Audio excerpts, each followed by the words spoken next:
Hello friends, welcome to travel Thumbi channel. നമ്മുടെ സിറ്റ്സ് Italy Alpine ട്രിപ്പിന്റെ 4ാമത്തെ ദിവസമാണ് കേട്ടോ. 3 ദിവസം നോർത്തേൺ ഇറ്റലി അത്യാവശ്യമൊക്കെ കറങ്ങി, നല്ല ഭംഗിയുള്ള സ്ഥലങ്ങളൊക്കെ തന്നെയാണ് കറങ്ങിയത്. വെനീസ്, കൊമോ, അതുപോലെ മിലാൻ. അപ്പോൾ നമ്മൾ ലാസ്റ്റ് എപ്പിസോഡിൽ കൊമോയിലായിരുന്നു. കൊമോന്ന് ഞങ്ങൾ സാൻ ജുവാനി എന്നുള്ള സ്റ്റേഷനിൽ നിന്ന് ഇനിയാണ് ഞങ്ങളുടെ സ്വിറ്റ്സർലൻഡ് യാത്ര ശരിക്കും തുടങ്ങുന്നത്. ഇന്നലെ നമ്മൾ ലുഗാനിൽ പോയിരുന്നു. സ്വിറ്റ്സർലൻഡിലെ ഒരു ചെറിയൊരു ടൗൺ ആയിരുന്നു അത്. ഇനി പ്രധാനപ്പെട്ട ഭാഗങ്ങളായ ലൂസേൺ, സ്യൂറിക്, ഇന്റർലേക്കൺ അവിടേക്ക് പോകാൻ വേണ്ടി തയ്യാറായിരിക്കുകയാണ്. സ്വിറ്റ്സർലൻഡിലെ പ്രധാന പട്ടണമായ സ്യൂറിക്കിലേക്കാണ് ഞങ്ങൾ പോയിക്കൊണ്ടിരിക്കുന്നത്. മക്കളെ, ഇത് നോക്കൂ, എന്തൊരു ഭംഗിയാണല്ലേ. അതായത് സ്വിസ്സിന്റെ ശരിക്കും തനതായ ഭംഗി കാണുന്ന രീതിയിലുള്ള സ്ഥലങ്ങളിലൂടെയൊക്കെയാണ് ഇപ്പോൾ നമ്മൾ പോകുന്നത്. അപ്പം ഞങ്ങൾ ശരിക്കും പോകേണ്ടത് ലുസേണിലേക്കാണ്. അതിൻ്റെ കഥ ഞാൻ പിന്നീട് പറയാം. ടിക്കറ്റ് എടുത്തത് സ്യൂറിക്കിലേക്കാണെങ്കിലും ലുസേണിലേക്കാണ് പോകേണ്ടത്.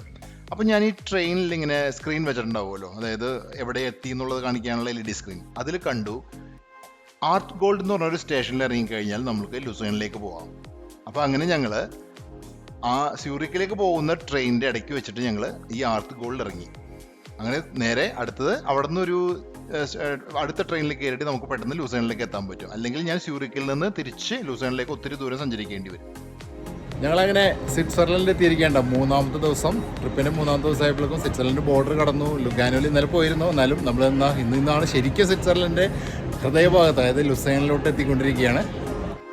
കോമോയിൽ നിന്ന് സ്യൂറിക്കിലേക്ക് പോയിട്ട് അവിടെ ഒരു ദിവസം താമസിച്ച് തൊട്ടടുത്ത രാജ്യമായ ലിഷൻസ്റ്റീനിലേക്ക് പോകാനായിരുന്നു ഞങ്ങളുടെ ആദ്യത്തെ പ്ലാൻ. പിന്നീടാണ് ഞങ്ങൾ ഈ എടുത്തിരിക്കുന്ന ടൂർ പാക്കേജ്, അതായത് സ്വിറ്റ്സർലൻഡിൽ ഞങ്ങൾ ഒരു യങ്ഫ്രോ ടൂർസ് എന്നൊരു കമ്പനിയുടെ പാക്കേജാണ് എടുത്തിരിക്കുന്നത്.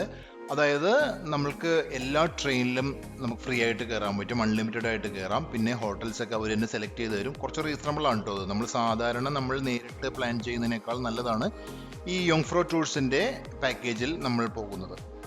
അപ്പോൾ സ്യൂറിക്കിൽ താമസിക്കുന്നതിന് പകരം ഇവരുടെ പാക്കേജിൽ ലുസേനിൽ നിന്നാണ് സ്റ്റാർട്ട് ചെയ്യുന്നത്. അപ്പോൾ ലുസേനിലാണ് അടുത്ത 3 രാത്രി ഉള്ളത്. അതുകൊണ്ടാണ് ഞാൻ സ്യൂറിക്കിൽ നിന്ന് ഈ ട്രെയിൻ ടിക്കറ്റ് എടുത്തെങ്കിലും അത് മാറ്റിയിട്ട് ലൂസേണിൽ വന്നിറങ്ങിയത്. ആർട്ട് ഗോൾഡിൽ നിന്ന് ഒരു അരമണിക്കൂർ കൊണ്ട് ഞങ്ങൾ ലുസേണിലെത്തി ഞങ്ങൾ സ്റ്റേഷൻ്റെ പുറത്തേക്ക് ഇറങ്ങി. അങ്ങനെ സ്വിറ്റ്സർലൻഡിലെ ഒരു വലിയ നഗരത്തിലേക്ക് എത്തുകയാണ്. അതിൻ്റെ ഒരു എക്സൈറ്റ്മെൻറ്റ് ഞങ്ങൾക്കുണ്ട്. ഈ ട്രെയിൻ സ്റ്റേഷൻ്റെ തൊട്ട് മുന്നിൽ തന്നെ ഒരു വലിയൊരു ബസ് സ്റ്റാൻഡ് ഉണ്ട്. ബസ് സ്റ്റേഷനാണ് ലുസേൺ ബസ് സ്റ്റേഷൻ. ഇവിടെ നിന്ന് സിറ്റിയുടെ ഏത് ഭാഗത്തേക്കും നമുക്ക് ബസ് സർവീസ് കിട്ടും. അങ്ങനെ അവിടെ നിന്ന് ഞങ്ങൾ ടാക്സിയിലാണ് ഹോട്ടലിലേക്ക് പോയത്. ടാക്സി ഡ്രൈവർ ഒരു ശ്രീലങ്കൻ വംശജനാണ്. പേര് അപ്പൻ. നല്ല പേരാണല്ലേ. അങ്ങനെ അപ്പൻ ഞങ്ങൾക്ക് ലഗേജൊക്കെ വെക്കാനായിട്ട് സഹായിച്ചു. തൊട്ടടുത്ത് തന്നെയാണ് ഹോട്ടൽ, അധികം ദൂരമില്ല, ഒരു 1-2 മിനിറ്റ് കൊണ്ട് എത്തും. എന്നാലും ലഗേജ് ഒക്കെ ഉള്ളതുകൊണ്ട് അതുകൊണ്ട് ഞങ്ങൾ കാറിൽ തന്നെ പോകാൻ തീരുമാനിച്ചു.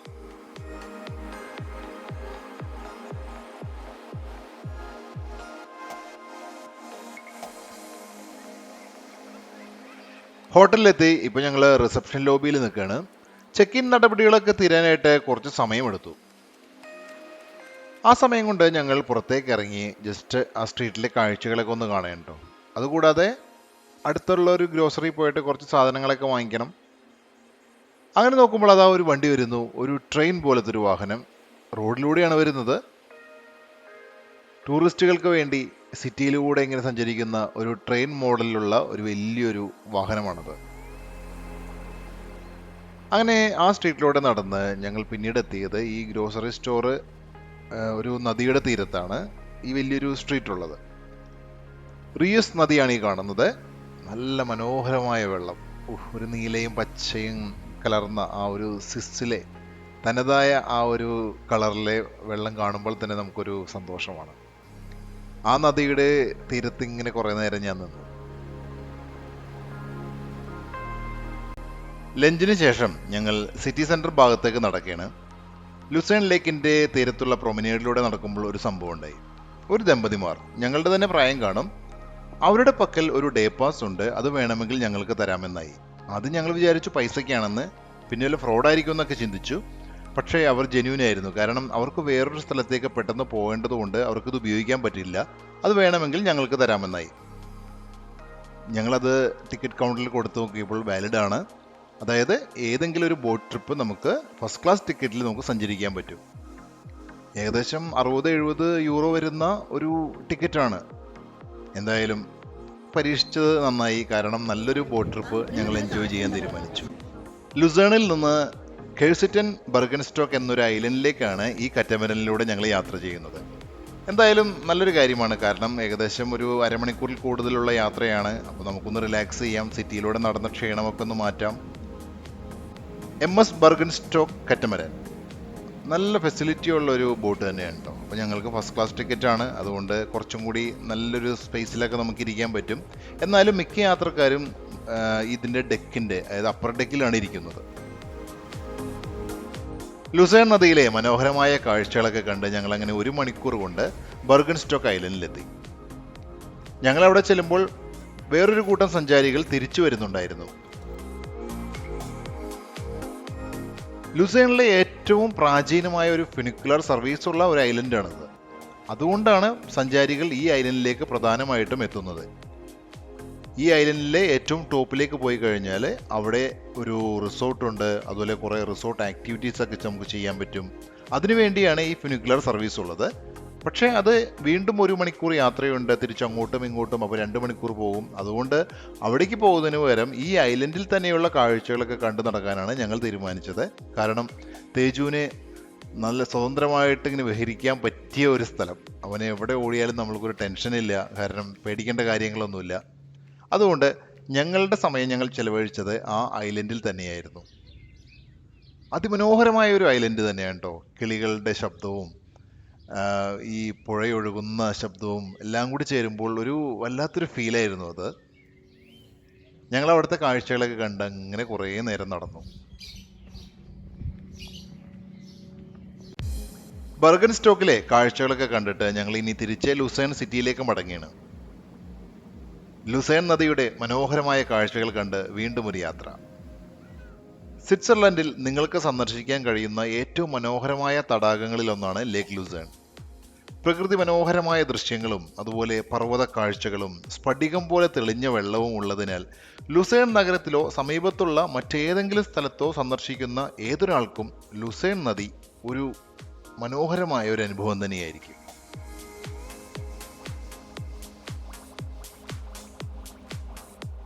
ബോട്ട് ട്രിപ്പ് കഴിഞ്ഞ് ഞങ്ങൾ വീണ്ടും സിറ്റിയിലേക്ക് എത്തി. ഇനി ലുസേൺ നഗരം ഒന്ന് ശരിക്കും നടന്നു കാണണം. മധ്യ സ്വിറ്റ്സർലൻഡിലെ അതിമനോഹരമായ ഒരു സിറ്റിയാണ് ലുസേൺ. ജർമ്മൻ ഭാഷയാണ് ഇവിടെയുള്ള ആളുകൾ കൂടുതൽ സംസാരിക്കുന്നത്. സ്വിറ്റ്സർലൻഡിന്റെ ഭൂമിശാസ്ത്രം അറിയാലോ. അതിര് പങ്കിടുന്ന രാജ്യങ്ങൾ എന്ന് പറയുന്നത് ഇറ്റലി, ഫ്രാൻസ്, ജർമ്മനി തുടങ്ങിയവയാണ്. അതുകൊണ്ട് സ്വിറ്റ്സർലൻഡിന്റെ പല ഭാഗത്തും പല ഭാഷകൾ സംസാരിക്കുന്നുണ്ട്. ലുസേണിൽ കൂടുതൽ സംസാരിക്കുന്നത് ജർമ്മനാണ്. അതുപോലെ സ്വിറ്റ്സർലൻഡിലെ ഏറ്റവും ജനസംഖ്യയുള്ള നഗരം കൂടിയാണിത്.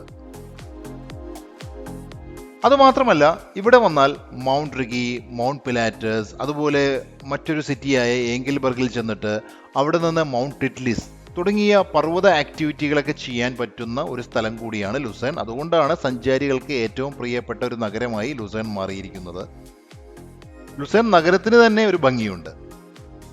ആ കാഴ്ചകളിലേക്കാണ് നമ്മൾ ഇനി കടക്കുന്നത്.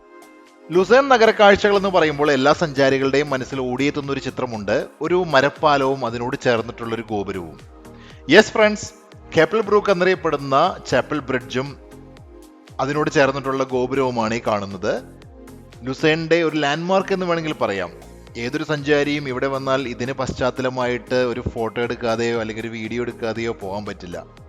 അത്രത്തോളം പ്രസിദ്ധമാണ് ഈ ബ്രിഡ്ജും ഈ ഒരു ടവറും. അപ്പോൾ നമ്മളിങ്ങനെ പാലത്തിൻ്റെ അടുത്തേക്ക് നടക്കുമ്പോൾ ആദ്യം ശ്രദ്ധയിൽപ്പെടുന്നത് ടവറാണ്.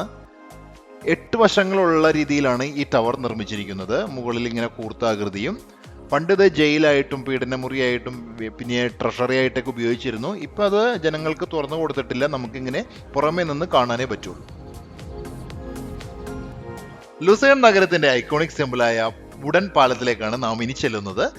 ജർമ്മൻ ഭാഷയിൽ ഈ പാലം അറിയപ്പെടുന്നത് കെപ്പൽ ബ്രൂക്ക് എന്നാണ്. റൂസ് നദിക്ക് മുകളിലായി ഈ പാലത്തിലൂടെ ഇങ്ങനെ നടക്കുമ്പോൾ ഒരുപാട് കാര്യങ്ങൾ നമ്മുടെ മനസ്സിലേക്ക് ഓടി വരും. 14ാം നൂറ്റാണ്ടിലാണ് ഈ പാലം നിർമ്മിച്ചതെന്ന് കരുതപ്പെടുന്നു. അതായത് യൂറോപ്പിൽ വെച്ച് തന്നെ ഏറ്റവും പഴക്കം ചെന്ന പാലങ്ങളിൽ ഒന്നാണിത്. അതുപോലെ 90കളുടെ ആരംഭത്തിൽ വലിയൊരു തീപിടുത്തത്തിന് ഈ പാലം ഇരയായിട്ടുണ്ട്. അങ്ങനെ പാലത്തിന്റെ ഒരുമിക്ക ഭാഗങ്ങളും നശിച്ചു പോയിട്ടുണ്ട്. എന്നാലും നശിക്കാതെ നിൽക്കുന്ന കുറേ ഭാഗങ്ങളാണ് അത് ഏറ്റവും പ്രധാനപ്പെട്ടതുമാണ്. കാരണം ഈ പാലത്തിൻ്റെ ഓരോ ഭാഗത്തും മുകളിലേക്ക് നോക്കിക്കഴിഞ്ഞാൽ വിവിധ തരത്തിലുള്ള പെയിൻറ്റിങ്ങുകൾ കാണാൻ പറ്റും. പഴയ പെയിൻറ്റിങ്ങുകളാണത്, എന്നാൽ അതിമനോഹരവും. അതുപോലെ വശങ്ങളിൽ ഇങ്ങനെ പൂക്കളൊക്കെ പിടിപ്പിച്ചിട്ട് വളരെ ഭംഗിയോടെയാണ് അവർ അത് പരിരക്ഷിക്കുന്നത്. കാരണം അവരുടെ ഒരു ഐക്കോണിക് സിമ്പിളാണ് ഞാൻ നേരത്തെ പറഞ്ഞല്ലോ. അപ്പോൾ അവിടെ നിന്ന് നമ്മൾ ഈ ലുസൈൻ തടാകത്തിലെ കാഴ്ചകളൊക്കെ കണ്ടു നിൽക്കുക എന്ന് പറയുന്നത് തന്നെ, പ്രത്യേകിച്ച് സൂര്യാസ്തമയ സമയത്താണെങ്കിൽ, വളരെ ഭംഗിയുള്ളൊരു കാര്യം തന്നെയാണ്.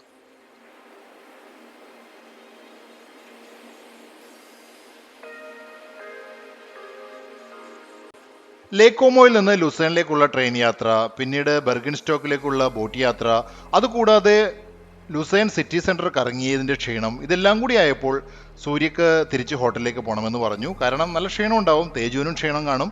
അതുകൊണ്ട് ഞങ്ങൾ തിരിച്ച് ഹോട്ടലിലേക്ക് പോവുകയാണ്. നടന്നു പോകാനുള്ള ദൂരമുള്ളൂ. അപ്പോൾ അങ്ങനെ പോകുമ്പോൾ നമ്മൾ രാവിലെ കണ്ട റൂസ് നദിയുടെ തീരത്തുള്ള സ്ഥലമുണ്ടല്ലോ, അവിടുത്തെ അതിൽ കൂടിയാണ് നമ്മൾക്ക് പോകേണ്ടത്. അവിടെ സമയം ചെലവഴിക്കാൻ നല്ല രസമാണ്. അതുകൊണ്ട് ഞാൻ ആ പോകുന്ന വഴിക്ക് അവിടെയുള്ള കാഴ്ചകളൊക്കെ പകർത്തി പിന്നീട് ഗ്രോസറിയിൽ കയറി 1-2 സാധനങ്ങളൊക്കെ അത്യാവശ്യമുള്ളതൊക്കെ വാങ്ങിച്ചു. ഞങ്ങൾ ഹോട്ടലിലേക്ക് മടങ്ങി.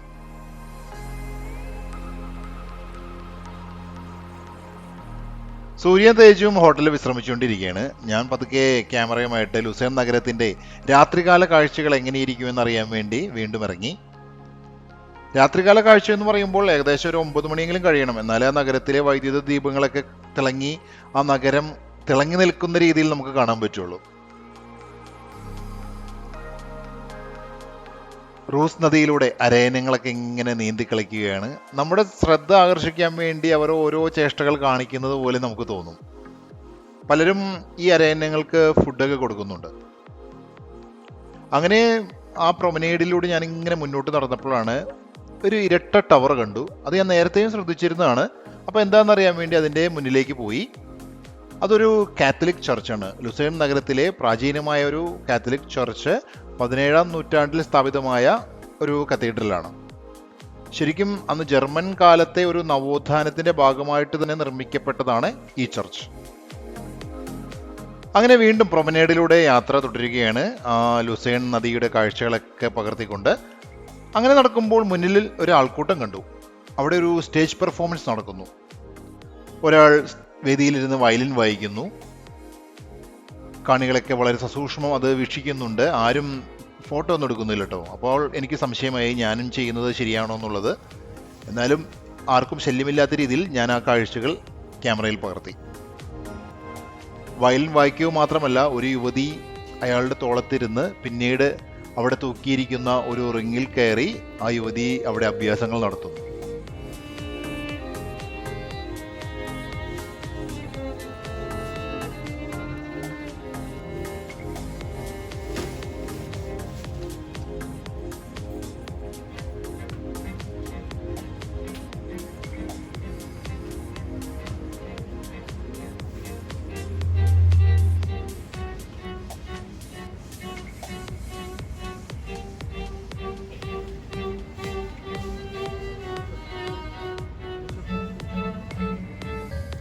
സ്റ്റേജിൽ ഇങ്ങനെ പരിപാടികൾ മാറി മാറി വരുന്നുണ്ട്. ആളുകൾ വന്നും പോയിക്കൊണ്ടിരിക്കുന്നു.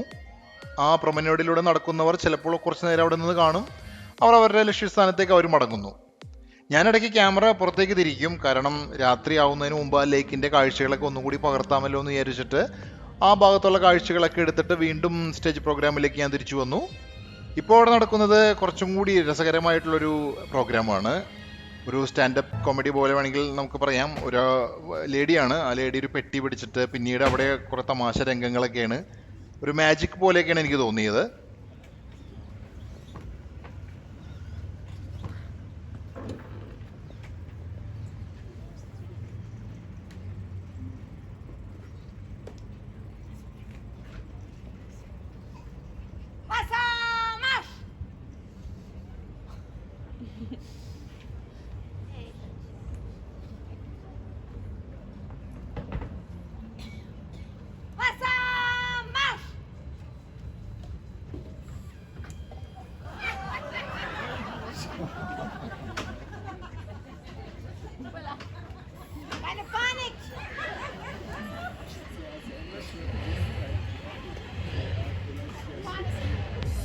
കൊള്ളാം, നല്ലൊരു ഇൻട്രസ്റ്റിംഗ് ആയിട്ടുള്ള പ്രോഗ്രാം ആയിരുന്നു. കാണികളൊക്കെ നന്നായി ചിരിക്കുന്നുണ്ട്.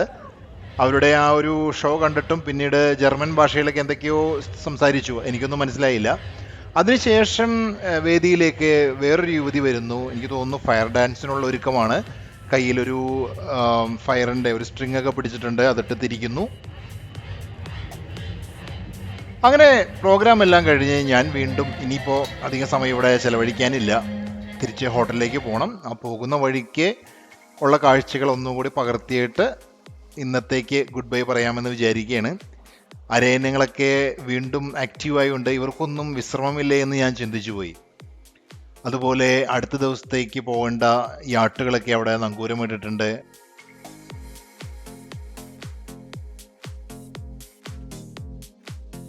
രാത്രി ഏറെയായി കഴിഞ്ഞിരിക്കുന്നു, സമയം ഏതാണ്ട് 10 മണി കഴിഞ്ഞു കാണും. എന്നാലും ലുസേൺ നഗരത്തിന് യാതൊരു ക്ഷീണമില്ല.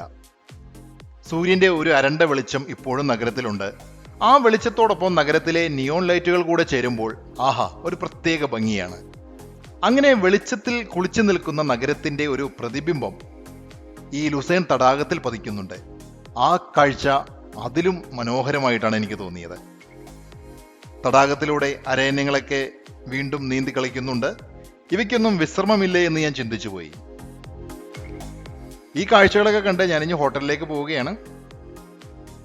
നിരത്തുകളിലൂടെ ബസ്സുകളൊക്കെ അങ്ങോട്ടും ഇങ്ങോട്ടും പായുന്നു. ഇപ്പോഴും സർവീസ് നടത്തുന്നുണ്ട് എന്ന് ചുരുക്കം, സർവീസുകളുടെ എണ്ണം കുറവാണെങ്കിലും. റോളക്സിന്റെ ഒരു ബിൽഡിംഗ് ആണ് കാണുന്നത്. അങ്ങനെ ലുസേൺ നഗരത്തിലെ കാഴ്ചകൾ വളരെ മനോഹരമായിട്ടാണ് എനിക്ക് തോന്നിയത്. സ്വിറ്റ്സർലൻഡിലെ 1-ാം ദിവസത്തെ കാഴ്ചകൾ ഇവിടെ അവസാനിക്കുന്നു. അടുത്ത എപ്പിസോഡിൽ ലുസേണിലെ മറ്റു കാഴ്ചകളുമായിട്ടും അല്ലെങ്കിൽ അടുത്ത സിറ്റിയിലെ കാഴ്ചകളുമായിട്ട് വരാം. Bye bye.